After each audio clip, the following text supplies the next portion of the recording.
Vital PO, जिंदगी जियो। बिस्मिल्लाहिर्रहमानिर्रहीम, अल्हम्दुलिल्लाहि रब्बिल आलमीन, वस्सलातु वस्सलामु अला खातिमुन नबीन।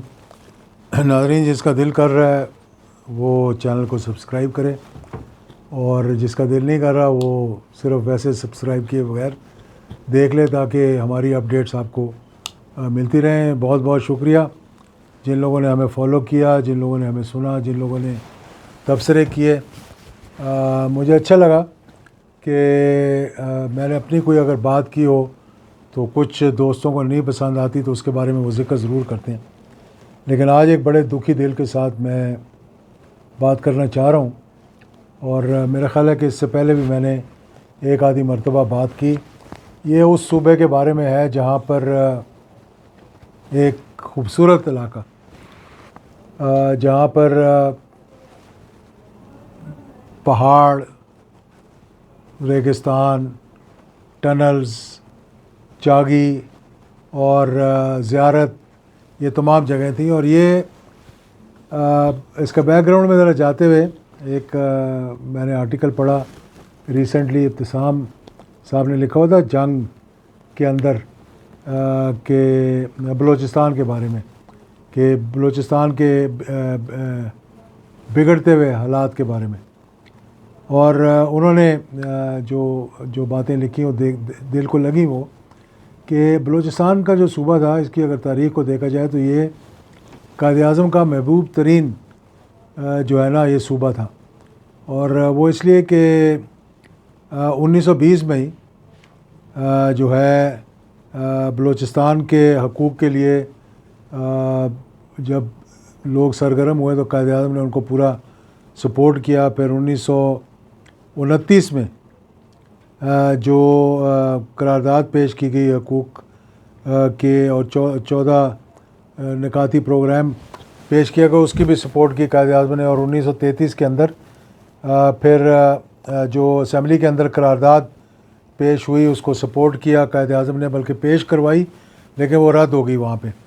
फिर 1943 में कोयटा में जब मुस्लिम लीग की मीटिंग हुई और सिब्बी के प्लेटफॉर्म पे जब कायद-ए-आज़म को रिसीव किया गया तो बहुत बड़ा हजूम था, और जो उनसे मोहब्बत करता था, जो उनको लेने के लिए गया, और फिर 21 तोपों की सलामी पेश की गई कायद-ए-आज़म मोहम्मद अली जिन्ना को सिब्बी के मुकाम पे, जो कि वॉइस रॉय के लिए रखा गया था। अभी ये पाकिस्तान बनने से पहले की कहानी आपको सुना रहा हूँ, ये 1947 के बाद की नहीं है, ये उसकी 1943 की 1943 की बात मैं आपको समझा रहा हूँ। फिर एक दफ़ा फिर 1945 में जो है वो कायद-ए-आज़म 5 रोज़ा दौरे पर गए बलूचिस्तान, और वहाँ जाकर उन्होंने ज़ियारत के मुकाम पर और दीगर जगह पे लोगों से मुलाकातें की। एक बच्चे ने पाकिस्तान की बारे में वो एक एवेन्यू था, सड़क थी कायद-ए-आज़म के नाम पर, जिसने कि नए पाकिस्तान को जब जन्म लेना था तो वो ज्वाइन करना था ईस्ट और वेस्ट पाकिस्तान को, जिसको कायद-ए-आज़म ने बड़ा सराहा। यही एक खूबसूरत जो सूबा था और बड़ा पुरअमन सूबा था। मैंने बताया कि मेरे वालिद वहाँ एक लेफ्टिनेंट कर्नल की हैसियत से डीएस थे स्टाफ कॉलेज के। तो 1962, 63, 64, 65 की बात है। तो हम बिल्कुल छोटे छोटे वहाँ पर हुआ करते थे उन दिनों में, और हमने खुला फिरना, स्कूल की बस में स्कूल में जाना, बाज़ारों के अंदर फिरना, और इतना पुरअमन इलाका था। फिर 1978, 79 में मुझे याद है दोबारा मुझे बलूचिस्तान जाना हुआ और वहाँ कुछ रहने का भी मौका मिला। तब भी हम गाड़ी पकड़ के कभी ज़ियारत और कभी इधर और कभी उधर, कभी पशीन की तरफ निकल जाना और कभी चमन की तरफ चले जाना, और कोई मसला नहीं होता था, कोई सिक्योरिटी नहीं, कोई किसी को पता नहीं कौन आ रहा है कौन जा रहा है। जो भी मिलता था बड़ी मोहब्बत से मुलाकात करता था। फिर 1973 में जब जमहूरियत आई और पाकिस्तान दो लख्त हो गया, तो 1973 में जुल्फ़िकार अली भुट्टो साहब की हुकूमत थी, और वो चाह रहे थे कि टोटल कंट्रोल हो उनका, और बिल्कुल अपोजिशन को बर्दाश्त नहीं करते थे। तो उन्होंने क्या किया कि 1973 में जो बलूचिस्तान पीपल्स लिबरेशन फ्रंट था, BPLF की हुकूमत थी, उसको बरतरफ किया और वहाँ पर बुगटी साहब को उन्होंने जो है वो गवर्नर लगा दिया। और उसके बाद फिर लोग जो थे वो नाराज़गी में पहाड़ों पे चढ़ गए और उसकी उस पहाड़ों से चढ़ने का मतलब ये था कि एक इंसर्जेंसी वहाँ पर शुरू हो गई जो कि हुकूमत के ख़िलाफ़ थी। फिर मैं कई दफ़ा बता चुका हूँ कि प्रो रेटा बेसिस पे जितनी आज फ़ौज है वहाँ, उस वक्त जो हमारी फ़ौज का हुजम था उसके मुकाबले में आज जितनी ही फ़ौज वहाँ पे थी। और बलोची पहाड़ों पर और फ़ौज नीचे, और लोग शहीद भी हो रहे थे, लोग इसमें जो मारे भी जा रहे थे।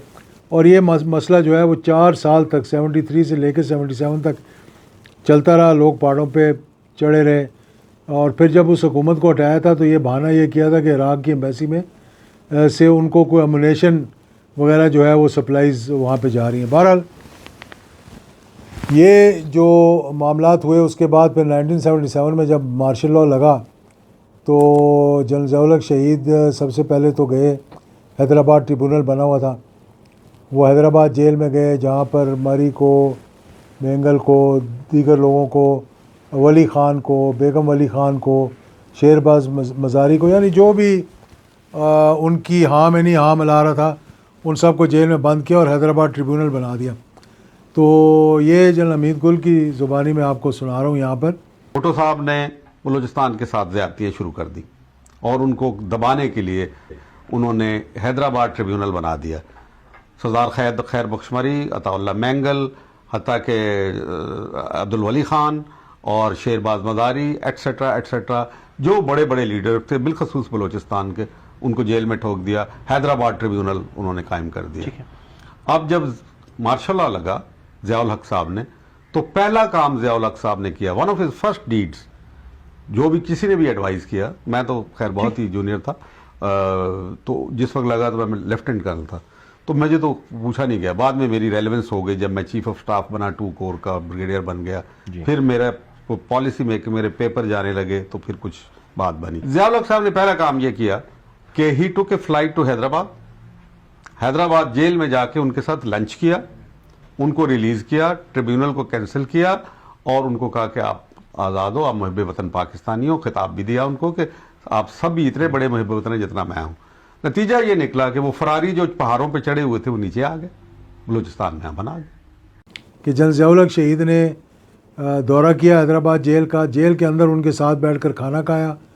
उन्होंने उस हैदराबाद ट्रिब्यूनल को मनसूख किया और उन लोगों को कहा कि आप मुहिब वतन पाकिस्तानी हैं, आप आएँ और बाहर निकलें। उससे क्या हुआ कि लोगों के अंदर जो मुहिब वतन पाकिस्तानी थे और वाकई मुहिब वतन पाकिस्तानी थे, कुछ लोग उनमें से जो बैरून मुल्क थे, यानी अफ़गानिस्तान में बैठे हुए थे, वहाँ से पाकिस्तान पर चढ़ाई कर रहे थे, उनको एमनेस्टी दी गई, उनको जहाज़ भेजकर वापस बुलाया गया।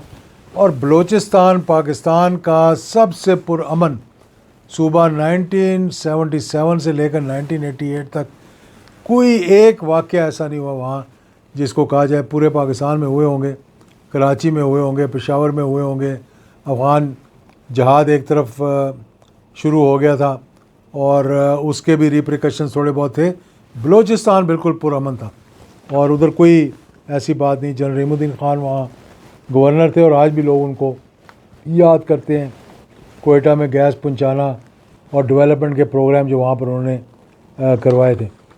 तो इसके साथ साथ जो पहले वहाँ जो कुछ होता रहा कि जब ये शुरू हुई इंसर्जेंसी और नफ़रत वहाँ पे पैदा की गई, और वो नफ़रत की शुरुआत जो थी वो मैं आगे चलकर बात करूँगा। क्या वजह क्या थी कि उन इलाकों की डेवलपमेंट नहीं हो रही थी। पैसा बेतहाशा हुकूमतों ने वहाँ बलूचिस्तान की गवर्नमेंट को और बलूचिस्तान के MPs को डेवलपमेंट के लिए दिए, वज़रा को, लेकिन कोई डेवलपमेंट नहीं की। लोगों के अंदर एक जो एहसास कमतरी पैदा हुआ कि जी बाकी इलाके जो हैं वो बड़े डेवलप्ड हैं और हमारा इलाका डेवलप नहीं हो रहा। ये नहीं कि उनको डेवलपमेंट के फंड्स नहीं मिले थे और उसका किसी ने अकाउंटेबिलिटी भी नहीं की, एहतसाब भी नहीं किया कि क्या वजह है कि हम अरबों रुपए यहाँ से भिजवा रहे हैं और वहाँ ज़मीन पर एक पैसा भी नहीं लग रहा। और उसकी वजह यही थी कि इस कदर करप्शन थी वहाँ पर, और अभी भी है, मतलब ये नहीं कि ख़त्म हो गई है, आज भी वहाँ एक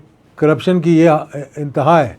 इसके बावजूद कि इंतज़ामिया और इलेक्टेड लोग जो है वो कोयटा से बाहर नहीं जा सकते, इलेक्टेड नुमाइंदे जो हैं वो बलूचिस्तान के अंदर अपने हलकों में नहीं जा सकते, लेकिन डेवलपमेंट के पैसे हड़प करने के लिए वो सब तैयार बैठे हुए हैं।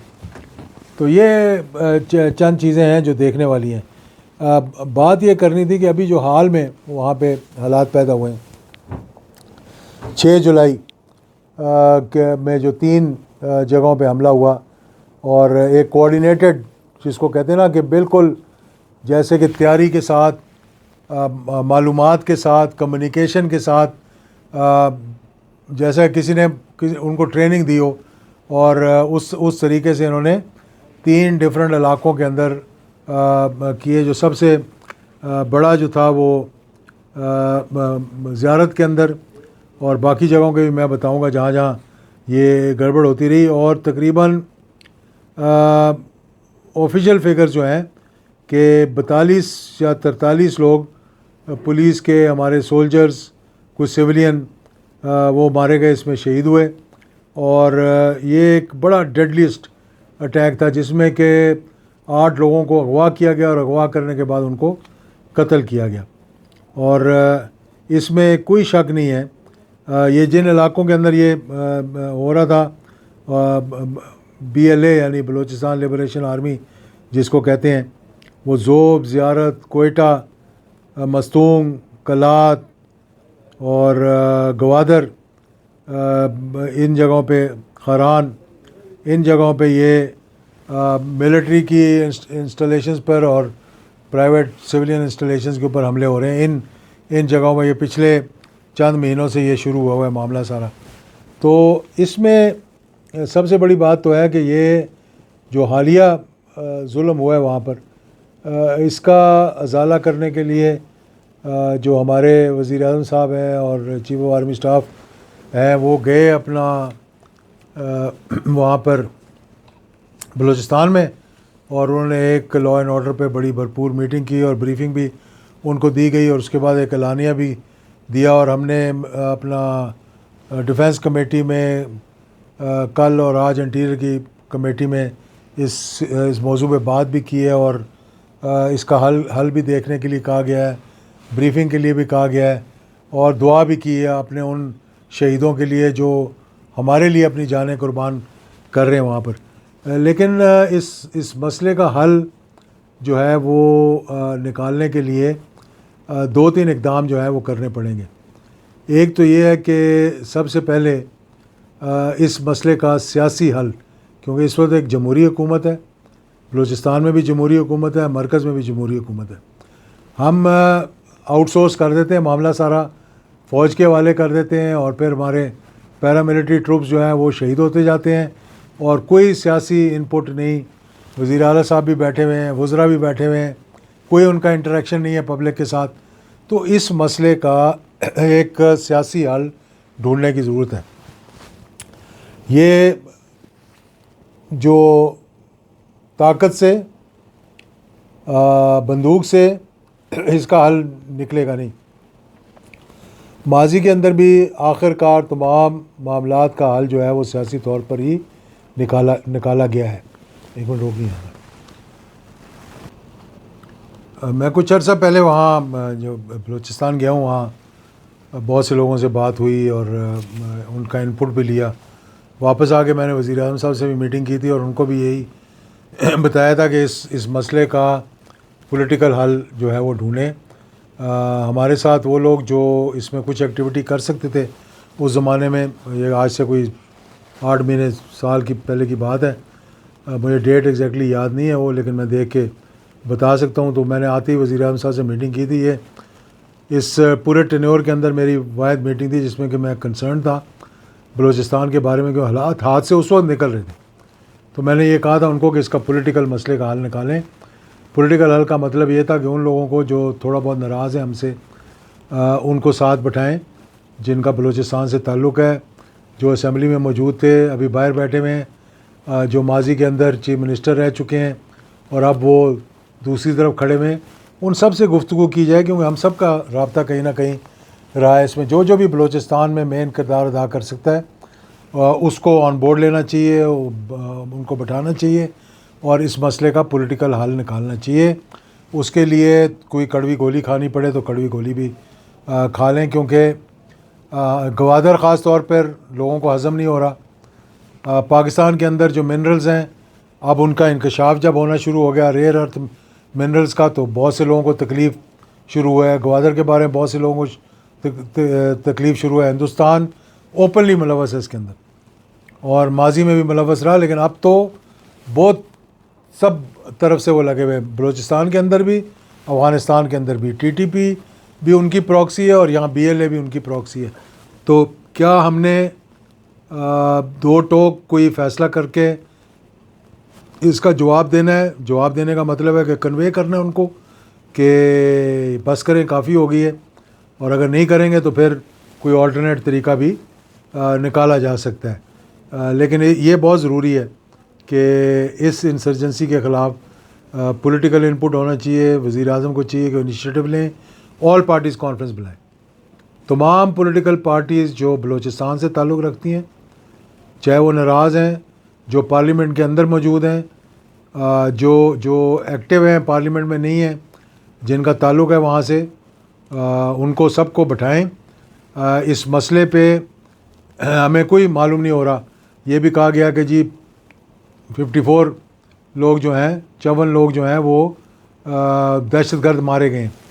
बहुत अच्छी बात है, हमने दहशतगर्दों को भी मारना शुरू कर दिया है, लेकिन अपनी लाशें उठा कर हम उस वक्त भी खामोश रहे जब 5000 पंजाब से गए हुए लोगों को आईडी कार्ड देखकर मारा गया। अगर हम उस वक्त ही अपनी आंखें खोल लेते और उस मसले का हल निकालते, लेकिन नहीं, हमारी जो आदत है, हम सारी चीज़ें सियासी तौर पर नहीं देखना चाहते, या हम में हिम्मत नहीं है, या हम में वो कन्विक्शन नहीं है कि हम अपने मुल्क के लिए कुर्बानी दें, चाहे वो केपीके है, चाहे वो बलूचिस्तान है। और अब जो कुछ कश्मीर के अंदर हो रहा है, वहाँ भी मतलब सारे मामले को हम उसके कारपेट के कहते हैं ना, अपनी डर्ट जो है, अपना गन जो है वो कारपेट के नीचे डाल दें ताकि कमरा साफ़ लगना शुरू हो जाए। कश्मीर में देख लें क्या हालत बने हुए, और हम वहाँ पर इलेक्शंस की कैंपेन दिखा कर ये साबित कर रहे हैं कि मामलात जो है वो सारे अच्छे हो गए हैं। मामलात अच्छे नहीं हैं वहाँ पे, उन मामलात को भी सुलझाना चाहिए। जब पहली मर्तबा उनके तमाम मामलात मानकर और बिजली के नर्क बिल्कुल ना होने के बराबर आटा सस्ता कर दिया और उसके बाद भूल गए, और उसका नतीजा ये निकला कि बाहर से लोगों को मौका मिल गया कि खेलने का और पाकिस्तान को अंदर से कमज़ोर करने का। इस मसले का अगर फौरी हल ना निकाला गया तो मैं समझता हूँ आगे चलकर हमें बड़ी मुश्किलात का सामना करना पड़ेगा। मैं एक बड़े खलूस के साथ और 10 बस्ता यानी हाथ जोड़कर ये बात कर रहा हूँ कि ये पाकिस्तान की बका, पाकिस्तान को अल्लाह ताला ने जो अब इज़्ज़त दी है, चाहे वो ईरान अमेरिका लड़ाई के हो या मार्का हक हो, उसको बजाय ज़ाया करने के उसका फ़ायदा उठाते हुए मुल्क को सीधी डगर पर डालें। बहुत शुक्रिया।